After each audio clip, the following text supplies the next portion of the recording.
you all for joining what is this fifth or sixth webinar series on apprenticeships managed by the Apprenticeships and Clean Energy Network. In this session, we are celebrating National Apprenticeship Day, formerly known as National Apprenticeship Week. We'll get to that in just a second. And actually, I do still see a number of people starting to keep coming in. Go ahead and click on that. So like I said, we're celebrating National Apprenticeship Day, which is actually in a couple of weeks on April 30th. Encourage you to check out the website there at apprenticeship.gov, National Apprenticeship Day 2025. Find a variety of events on there and encourage everyone to submit proclamations supporting apprenticeships and to list any events and attend any events happening on that day. We've got a couple of them, not too many to public through our network here, but a lot of good stuff happening to support the growth of apprenticeships across the United States. Like I said, this used to be National Apprenticeship Week. There was a change in that this year. It used to be in the fall. It was moved to just one day in the spring. The expectation is it will go back to a week-long event soon, but lots of stuff going on all throughout that week and beyond. So today we have again Mr. William Kraus, who is a senior consultant at IWSI America. Provides a lot of our technical assistance through our Apprenticeships and Clean Energy Network, as does Dr. Williamson, who's a vice president at IWSI America. We'll get a lot of good information from them. I'm pleased to also invite John Dunn to our session today. He is a regional director of apprenticeships out at the Bay Area College Consortium in California. We've been doing a lot of good work with John and the colleges in his network out there, expanding apprenticeships, particularly in the non-construction trades, but you'll hear about the impact of apprenticeships through their efforts and more. And I am Richard Lawrence, Senior Director, Workforce and Industry Engagement here at IREC, the Interstate Renewable Energy Council. We lead the Apprenticeships and Clean Energy Network. Start off with some quick ground rules for you.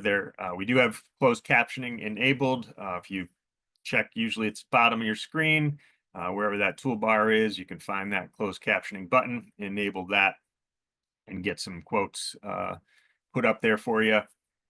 We do have all listeners on mute, but the chat session is enabled. So if you want to communicate, you can do that, with others through there.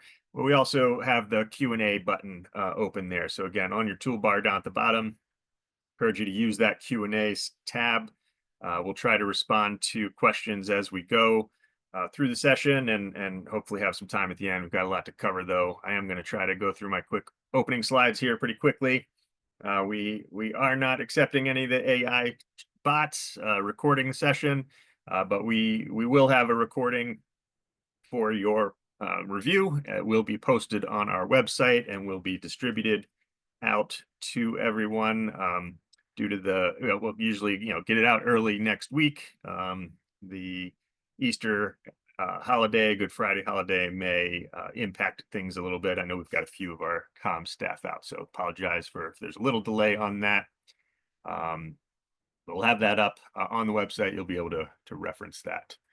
And lots of other resources on our website there. I do have to put up our disclaimer. Won't read through all this, but we are funded by both the Department of Energy and the Department of Labor for our apprenticeship outreach and engagement work to expand apprenticeships to get more veterans into the industry. Apprenticeships are a great way to do that. So with Department of Energy, we've been working on apprenticeships for a number of years.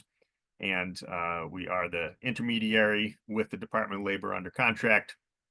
So while we work for these entities, we do not represent the government in our actions. So you can read the rest of that disclaimer there. This is part of the webinar series I mentioned. So if you've missed some before, you can, like I said, go see those. download those, check out the previous recordings. You can also register for the next ones coming up in our series. Our next session will be they're on the third Wednesday.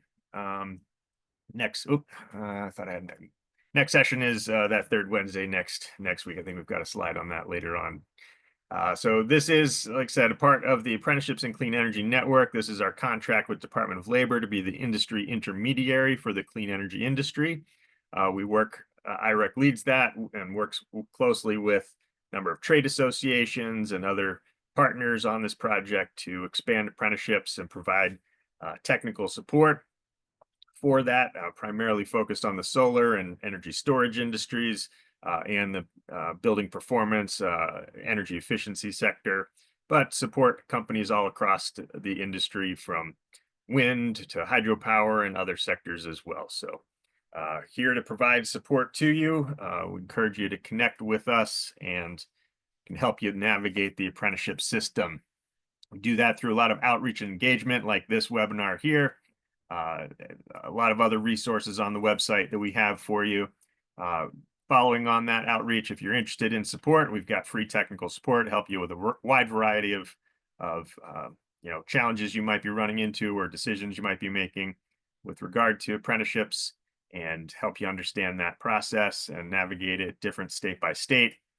Help connect with funding opportunities, as well as we do have some funding that we are able to directly administer for the Department of Labor to support this expansion. So please get in touch with us.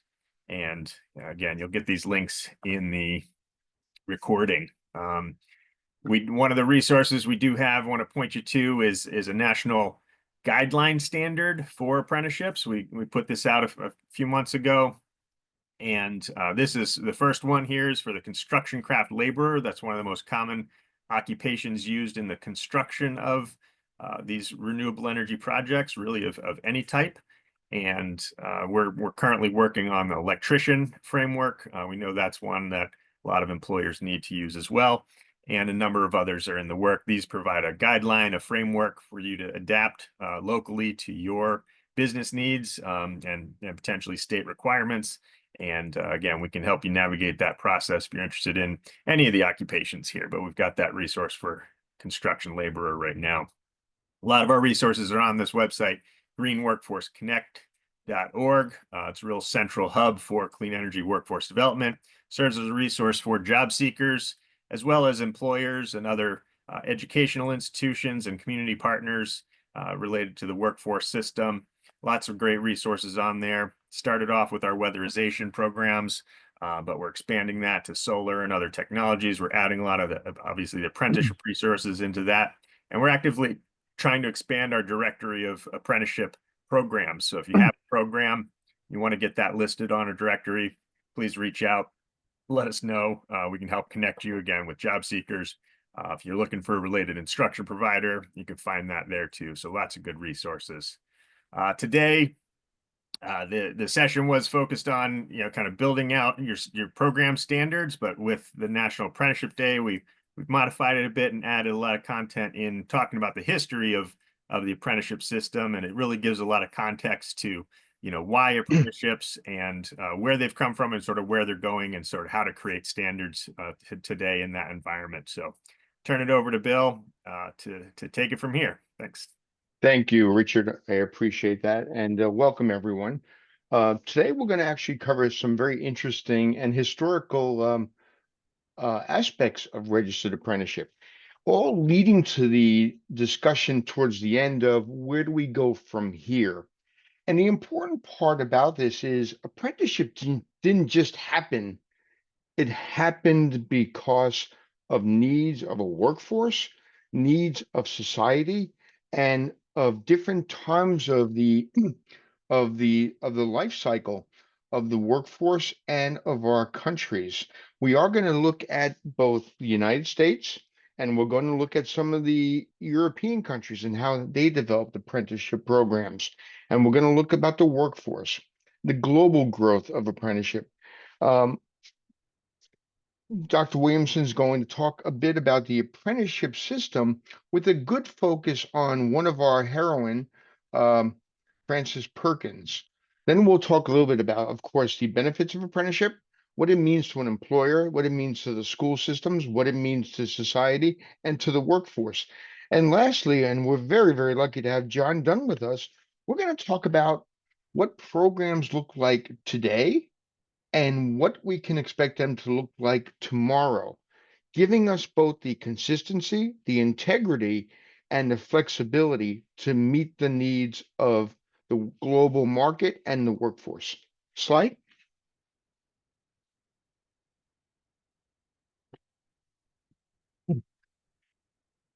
I am not going to read every slide to you. You're all very competent to do that, and these will be made available to you. And what I'm going to do is augment what's on these slides that you see. And as we look at the evolution of apprenticeship, we look at the way it has grown. Has the society from 1850 went from a huge agricultural type of industry or employment hub, and it's reduced down. And others that weren't really around earlier on, financial services and so on, have grown exponentially. And some things have actually kind of remained the same, which is interesting. But did you know that the skills gap in critical trades right now is widening, with many industries struggling to find qualified workers? I am sure every employer on this call is looking for qualified workers who they can recruit, train, and retain. So we are going to give you some tools to do that. So the more we understand what happened in the past, the more we can predict the future. Slide. Just a little bit of an overview. You can read this and I'll just augment it. Today, we're going to dive into the rich history of and dynamic evolution of registered apprenticeship, a cornerstone of workforce development. Did you know the skills gap in critical trades is widening, with many industries struggling to find qualified workers? That's what makes the understanding and really knowing how to build a workforce very important. So the goal of the presentation is going to be how to help you adapt to the changing environment, to the new technologies, which is a big issue. And we're going to cover it in a historic way. We're going to look at different time frames like the Industrial Revolution, post World War II, and so on. So read as much as you want on the slides. We'll augment it as we go through, and I think you're going to find this to be a useful presentation for now and moving forward. Slide, please.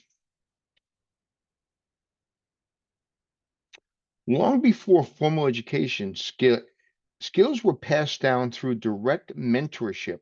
In ancient civilizations, artisans and craftsmen trained apprentices, ensuring the continuity of their trades. Think of the Egyptian pyramid builders or Roman stonemasons. Their skills were honed through early forms of apprenticeship. The guild system of the medieval era further formalized this process, setting standards and ensuring quality. These early systems were built on a foundation of hands on learning, a master apprenticeship relationship, and the commitment to mastering the craft. Slide. One of the first major activities in the United States was the Industrial Revolution. During the Industrial Revolution, the apprenticeship system underwent significant adjustments to meet the evolving demand of new industries. While traditional craft apprentices continued, the rise of factories and mechanized production necessitated the training of workers in specialized training skills, technical skills, excuse me. This led to the expansion of apprenticeships in areas like engineering, machine operation, and manufacturing.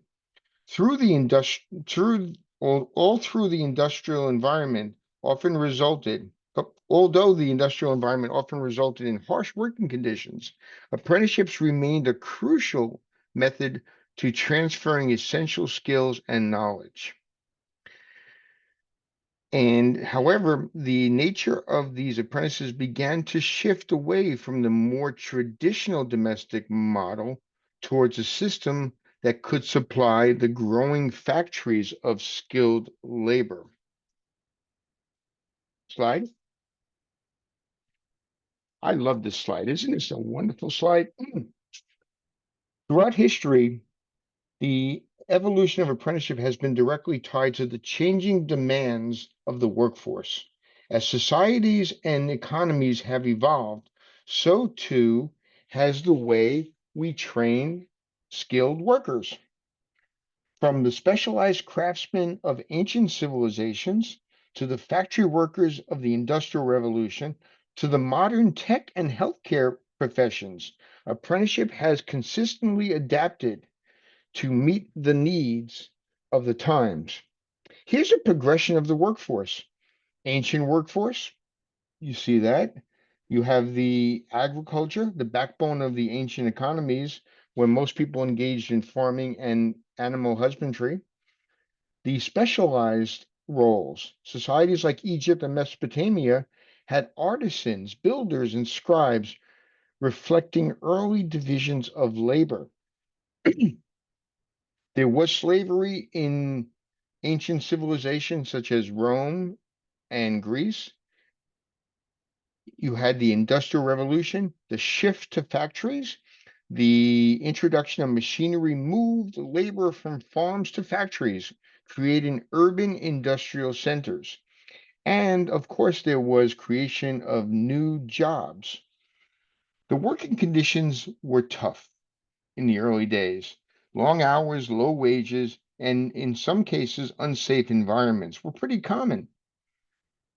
But as we move through into the 20th century, there was technological advancements. There was a service sector growth. And of course, there was a demographic change when the workforce increased and more and more women joined the workforce along along with the shifts of occupational roles. Excuse me. Slide. The early 20th century. In this time, there were three areas that really focused a lot on what was going on. In Germany, they pioneered the dual system, combining vocational schools with company training. They established guilds, which regulated high standards, focusing on industrial trades. In Switzerland, they adopted a dual system for quality training in watchmaking, engineering, and more of the technical occupations. And also in Switzerland, government promoted apprenticeships to help reduce unemployment. In the United Kingdom, the decline in the guild led the decline in the guild influenced inconsistent programs, but they did grow in shipbuilding, mining, textiles, and what later reforms were started to address quality. Slide. The mid 20th century, we're almost catching up. After World War II, apprenticeships experienced significant growth to the demand for skilled labor in rebuilding economies and advancing industries. Using the same three countries, Germany had that dual system. It still continued, it flourished, combining classroom education with practical training, especially in engineering and manufacturing. United Kingdom apprenticeships expanded in construction, shipbuilding, and other trades, supported by government initiatives. In the United States, programs like the GI Bill helped veterans transition into skilled trades, boosting apprenticeship numbers. This era marked a shift towards a more structured, more regulated system globally. Slide. The late 20th and early 21st centuries. Apprenticeships saw significant growth as economies rebuilt and industries expanded. In Germany, the dual system continued to thrive, producing a highly skilled workforce, particularly in engineering and manufacturing. In the United Kingdom, apprenticeships diversified into new sectors like technology, working alongside traditional trades, supported again by government initiatives. In the United States, as we mentioned, the GI Bill really helped more and more veterans keep transitioning and boosting apprenticeship numbers in areas such as construction, manufacturing, and emerging industries. This period marked a shift towards a more structured, more regulated, more inclusive, and also a system that looked towards apprenticeship as a way of solving the shortage of quality, skilled employees. So now let's take a look at the next slide, which is the current trends in apprenticeship. So we're catching up to today, and I want to go through this just in a little bit more detail because here are the 5 key trends shaping registered apprenticeships of today. Integration of technology. Programs are increasingly incorporating advanced technology like AI, robotics, and virtual reality to enhance training and simulate real-world scenarios. Expansion into non-traditional sectors. Apprenticeships are no longer limited to the trades.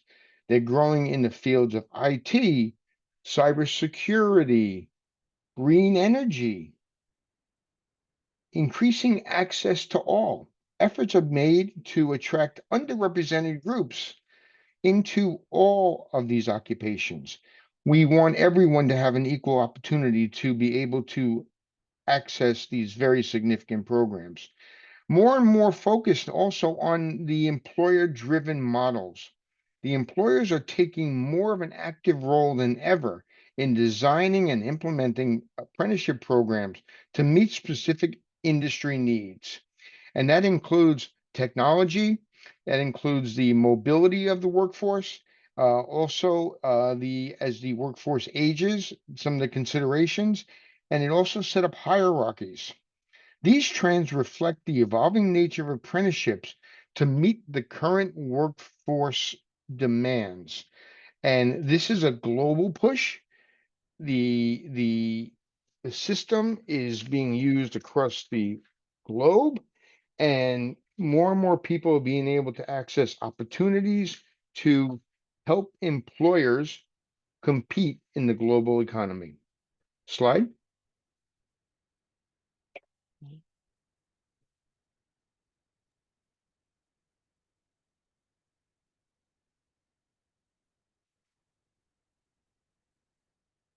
Hello, everyone. Glad to be with you today. I want to back up. Thank you, Bill. Great presentation. I want to back up and talk about where did all of this come from for modern apprenticeship. I want to talk a little bit about a historical figure. So we're celebrating this figure today who's in the picture because her work set the foundation out for modern apprenticeship. Meet Frances Perkins.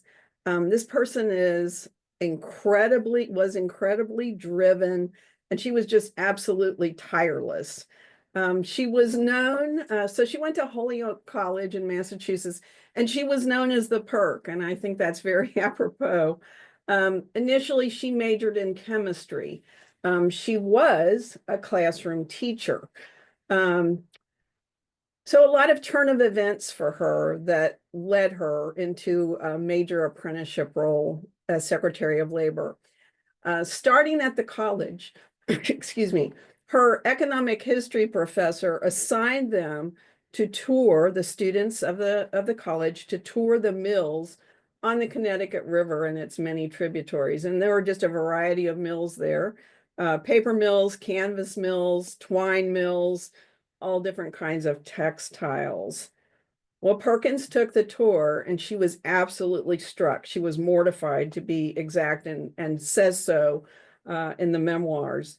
No laws regulating hours whatsoever, no provisions for health and safety. And she was just jolted to reform the situation. She was approached about the idea to work for the New York City Consumer League. And she jumped at the chance. She had wanted to work since seeing the mills and the conditions therein. She had wanted to work for an organization that advocated for workers' rights and protections. And if we could move to the next slide, please. Again, another turn of events. She's having tea with some friends and she hears clamoring outside and she goes outside. This is New York City again. She goes outside and she sees fire engines of all sorts, and there's a major factory fire.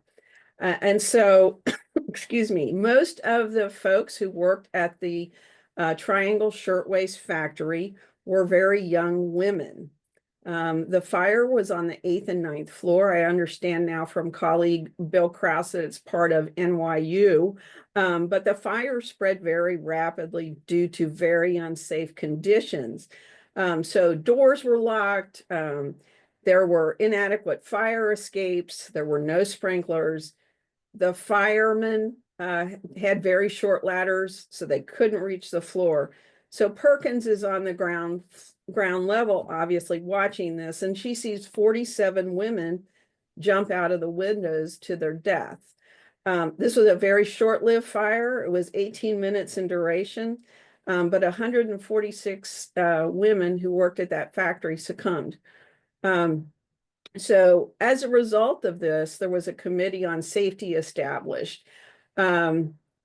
And she had written to Roosevelt about a variety of workforce issues. Well, he recommended her to serve as that committee on safety's executive secretary, to which she readily accepted. And as you can see from the PowerPoint slide, they were successful in getting 36 new labor laws in place. And a lot of them are around child labor, working hours and limiting those. And then for people who are injured on the job, now there's compensation. And I really encourage you, this is just a fascinating story. You can just read and read.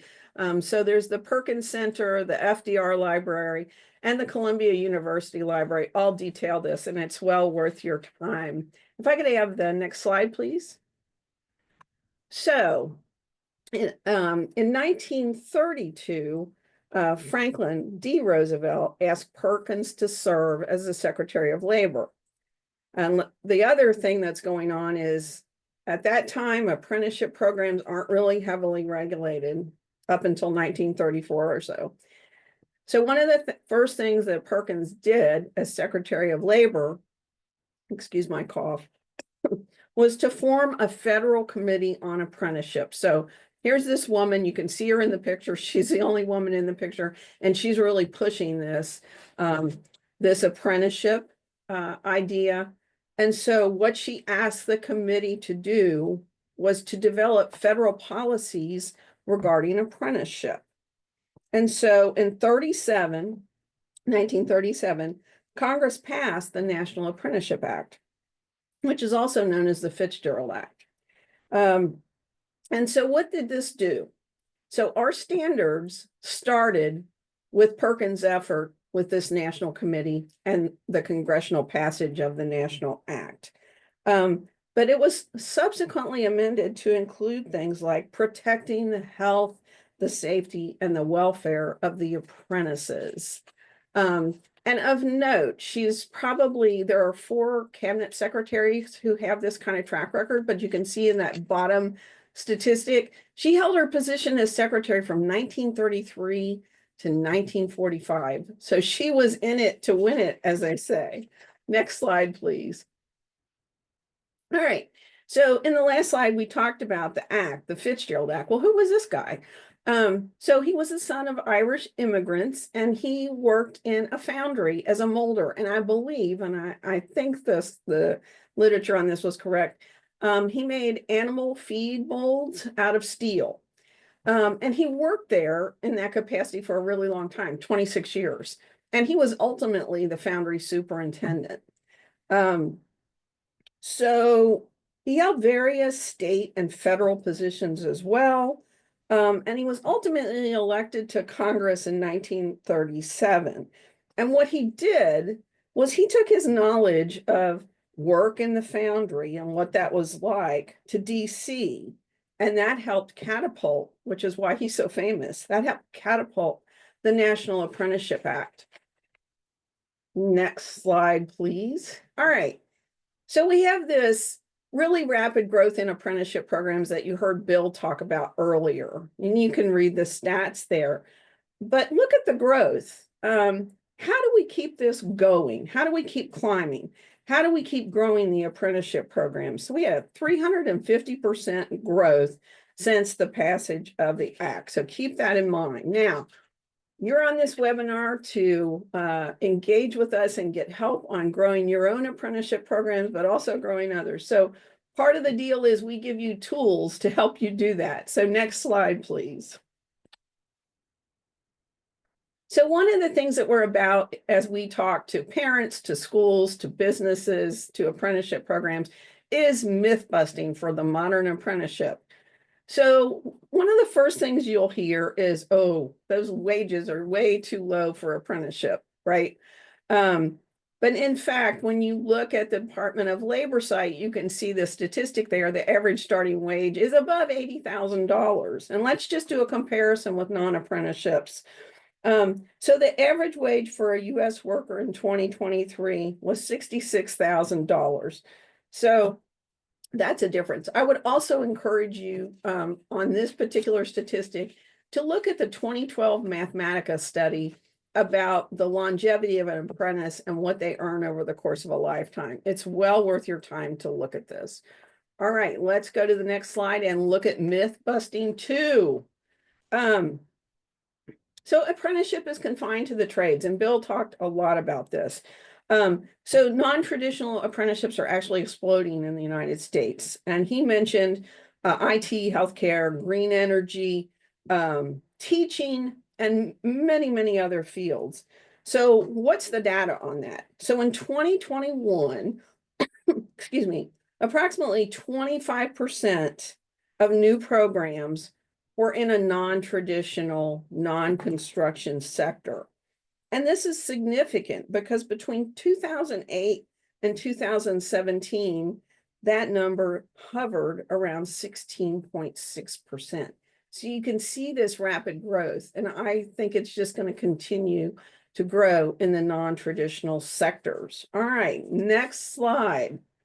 Let's look at Mythbuster number 3. All right, this is a big one, guys. So take notes.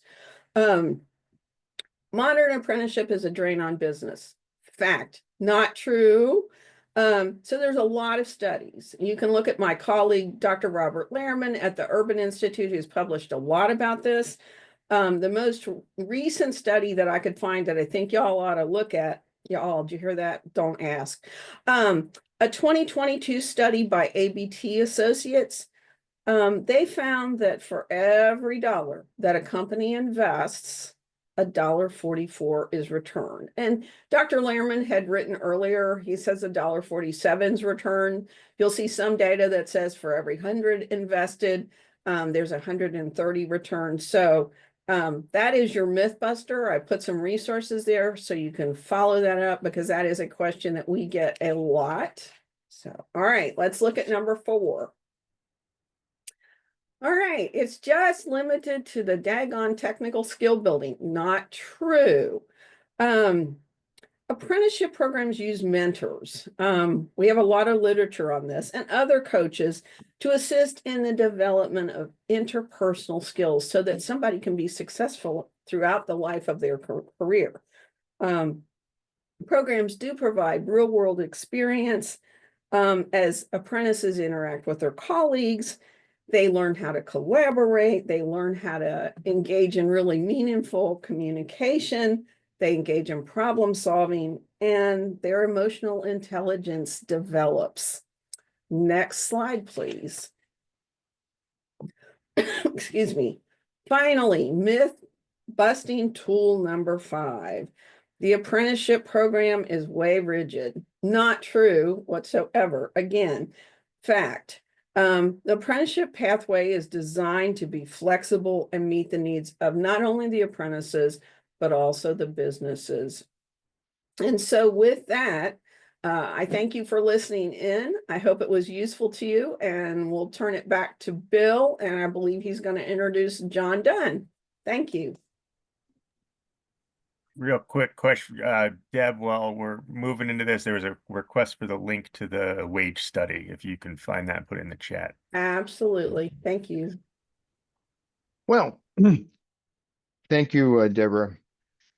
It's interesting to see the growth and from the birth to the point we're at now in apprenticeship. And many of us on this call have been in the apprenticeship world for 10 years, 20 years, 30 years. And every day presents new opportunities, new careers, new partnerships, new technologies, new ways of working together. And I think it's fair to say from where we started to where we are, from going from the caveman to the guilds to the different crafts, and then going from the different times of our growth from the Industrial Revolution to the pre-war, post-war, you see that there will always be a need to train staff. In the old days, somebody else trained them and somehow you stole them. Those days are over. Those days are really over. So I think it's really important to say, what do we have moving forward? What has government provided to us? What has the employment sector provided to us? What has education provided to us? And we need to explore more opportunities and more points of touch.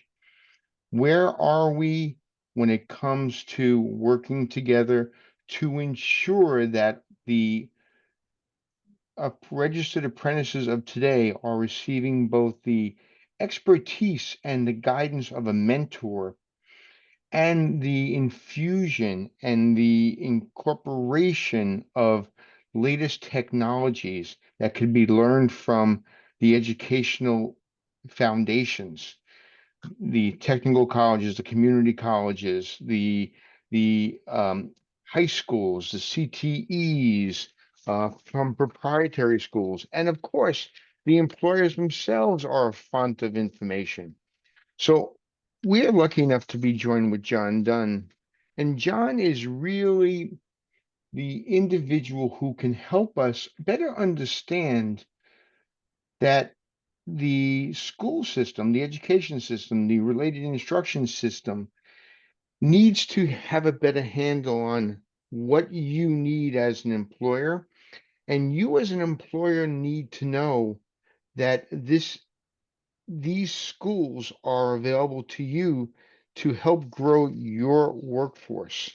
It's really important that we work together to understand this. When we develop work processes and we develop all the different pieces that come together for a registered apprenticeship programs, it's not just show up for work and you become qualified.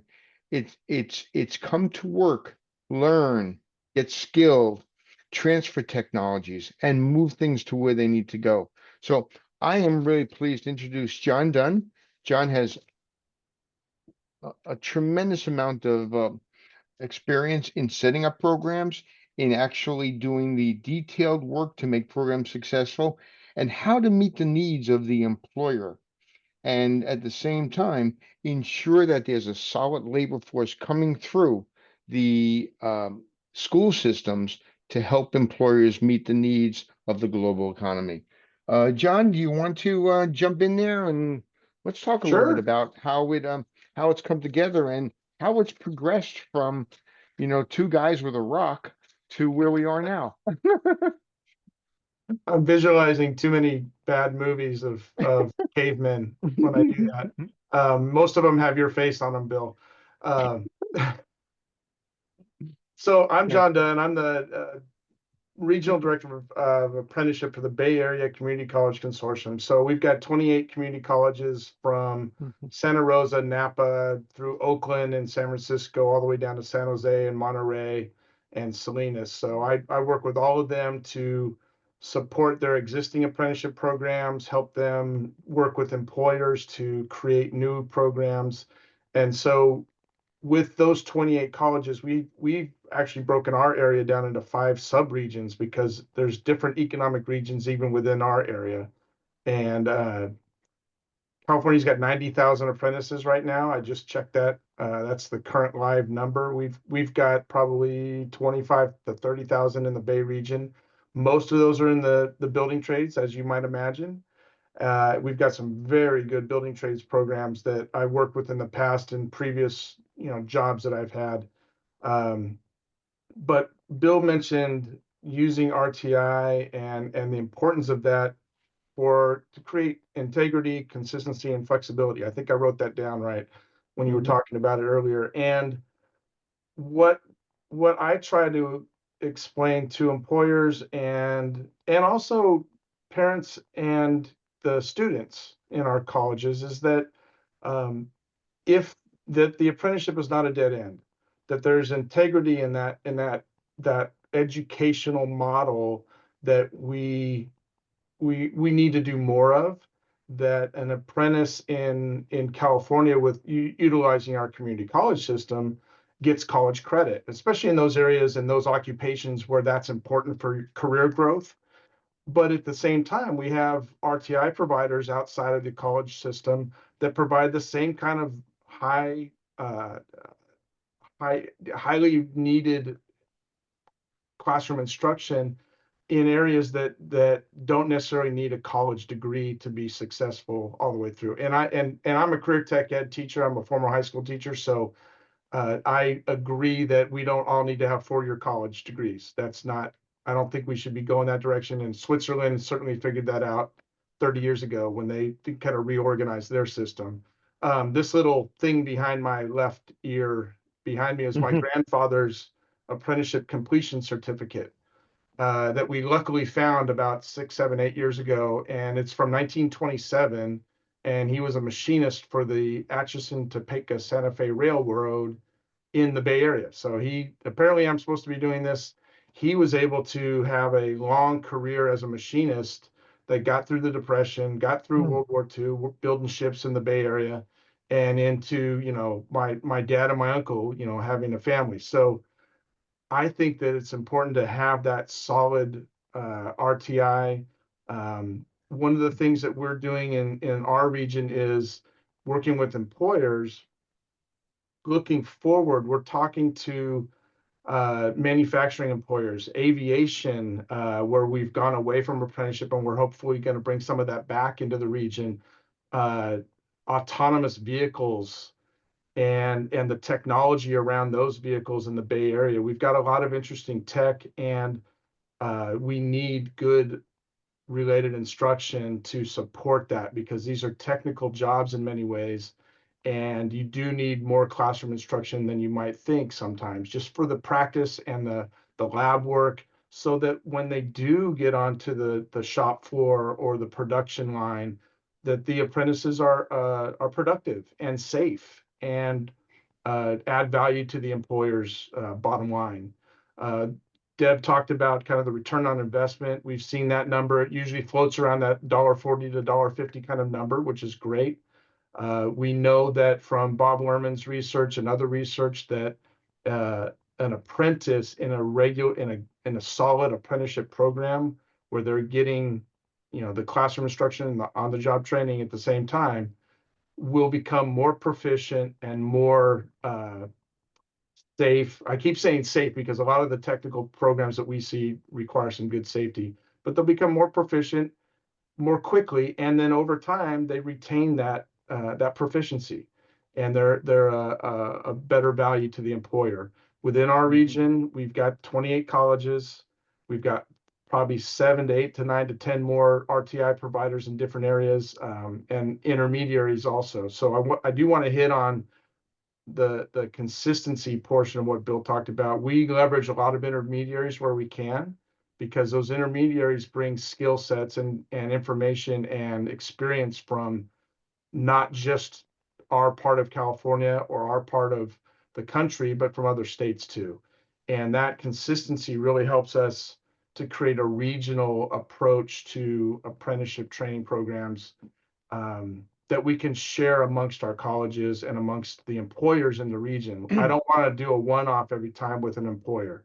Right. We've got a good enough environment now that we don't need to do that. I'm looking at a couple of my Yeah. notes here that I wrote down. Some good examples of, and let me point out real quick, the educational system in California for community colleges, as it relates to the cost of an apprenticeship, our apprentices, if they're registered with the state of California, their community college fees are waived completely. So if you're an employer and you're already paying taxes into that system, so the educational component is free for the community college students. And we try to make sure that's what we try to do as much as we can to lower the burden on the employer and the student. We've got things brewing in education, healthcare, manufacturing. We have a great example of the SEMI Foundation and a couple of our colleges in the Bay Area working on semiconductor technician programs in the R&D area. From the energy side, I wrote down, we're doing a lot with, we do have some apprenticeship with Tesla. We're working on a few other potential apprenticeship programs with EV manufacturers. And we have community colleges that already do a lot of the EV training within their automotive programs now. But one of the really cool ones, if you're a boat person, is we've got the Green Yachts Council and some other folks put together an electrification of boats and yachts to put electric motors in existing vessels, including the ferry that runs from Tiburon out to Angel Island. So that will be a battery operated ferry in the future. And we're hoping to expand that within the region. So, and then I did want to talk about flexibility and listening to employers too. We've got a great example during COVID where one of the apprenticeship programs was really just online. The RTI was online. It was, which we had to be, but those apprentices have told the employers involved in that one that they really like to be in a cohort. They want to be together in person because they were working in person, but going to school separately. So we've created flexibility within that apprenticeship to now find a place and a college and an RTI provider that where they can actually come together and do their educational component in person. So that really helped the culture there. That was in response to the culture. So, Hey, John, can I ask you a question? you bet. There are many employers on these calls right now, and many have never approached the community college, have never really interfaced with them. I know they're in the communities. I know the professors and the instructors are there with them too. What's a good approach for an employer to kind of get to know them and also to get the school to understand what the needs of that employer are?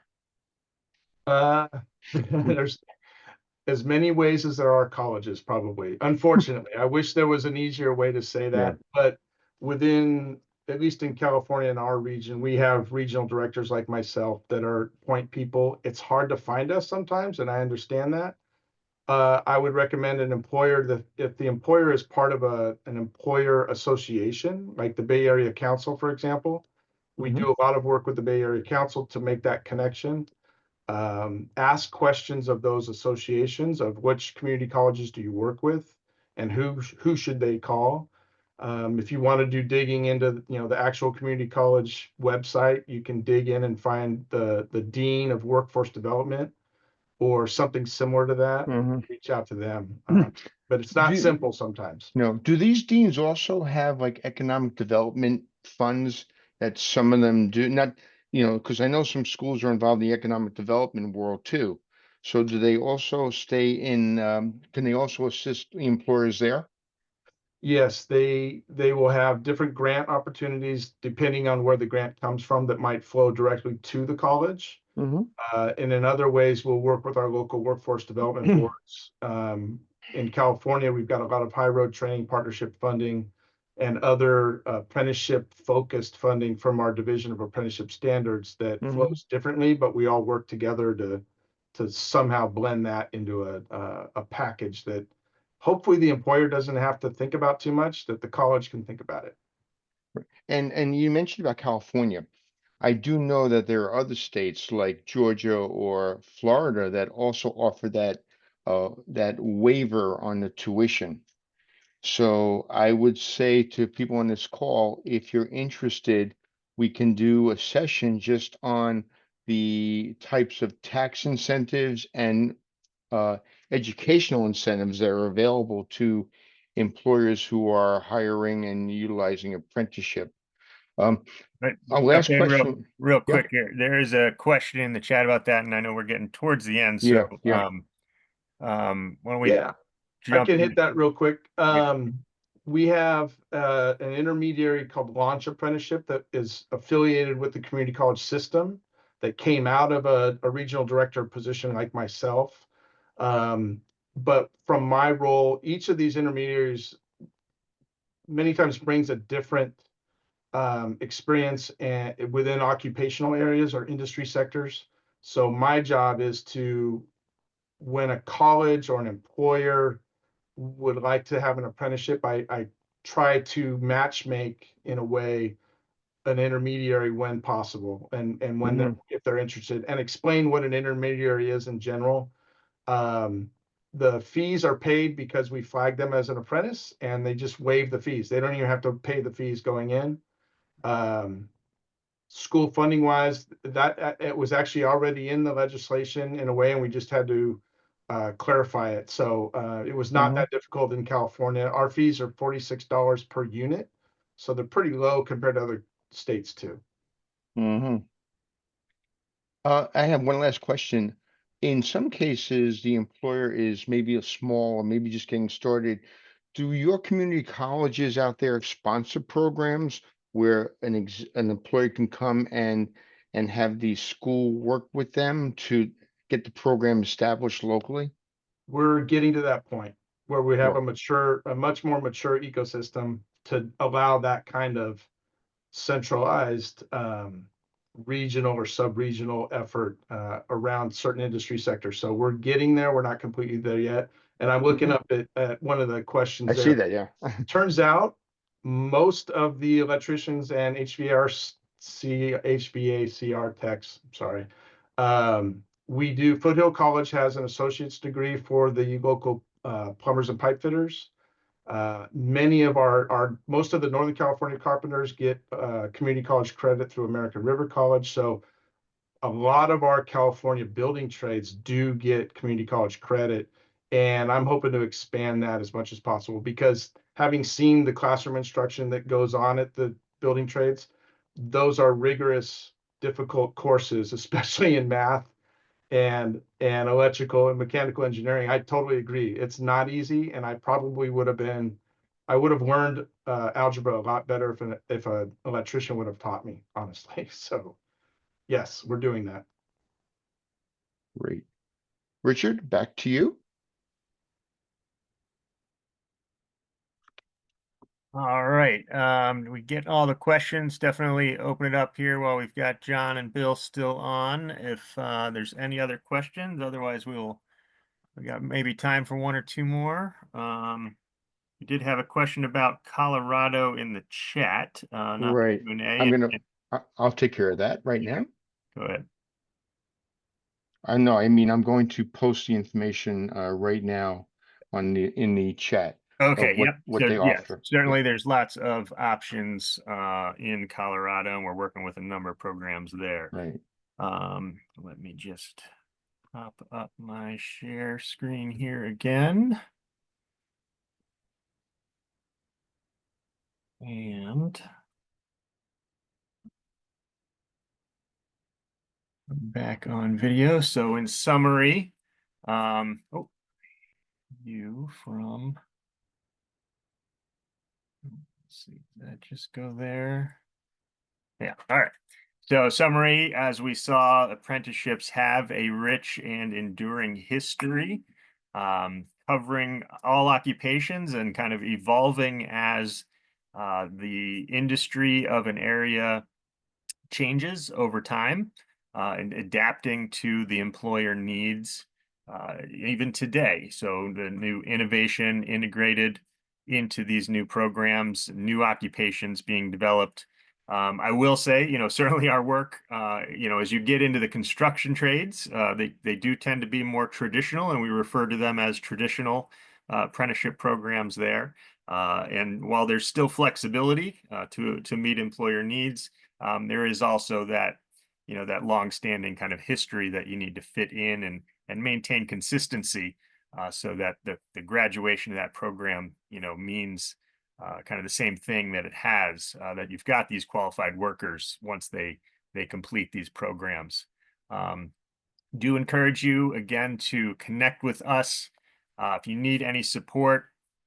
We will be going more into, we can help you walk through that process, look at your skills gaps, where you having trouble finding the employees that you need, getting the training that they need, and help, again, the apprenticeships help to formalize that process. And we're here to help navigate that system, understand your needs, and see how you can use apprenticeships to develop your workforce, again, in those construction trades, to meet things like the Inflation Reduction Act requirements, using, again, our guideline standards for the construction laborer or the electrician that we're working on. And there's other frameworks that are out there that can be adapted to meet your needs in most occupations, at least those that are traditionally learned, on the job. And so you got the QR code there. Check out our website, iricusa.org, and ACE Network. And our next webinar will be on May 21st. And we'll focus a little bit on the marketing recruitment strategies. So apprenticeships, are a great way to attract and retain talent. Knowing that that the worker is going to get the training they need on the job from the employer, knowing that they're going to have that support from the mentor, that they're going to, learn in the classroom all the skills and knowledge that they need, again, combination in the job as well, but they see that commitment then as well as they progress through that apprenticeship, and graduate, high retention rates with apprenticeship programs. If you're struggling to find the talent that you need, as you said, as Bill said earlier, you can't just expect the training to happen if there's not those programs in place. If there's other employers that are competing for this talent, you're going to need to take the responsibility to develop those in-house, and we can help you do that. Apprenticeships are a great way to attract and retain, and particularly veterans as well, which I'm sure we'll address in that session, because they can use their GI Bill, they can get housing allowances. So it's a great way to recruit and retain vets and others. People looking to avoid, college debt and getting paid while they're learning is a great way to attract motivated employees. So we're going to send out this. We will send out a recording and a copy of this presentation. We'll work to pull together some of the links, some of the studies and stuff that were referenced in the presentation. We'll include that as well. So we'll send that email out next week to you. And thank you again for joining us today.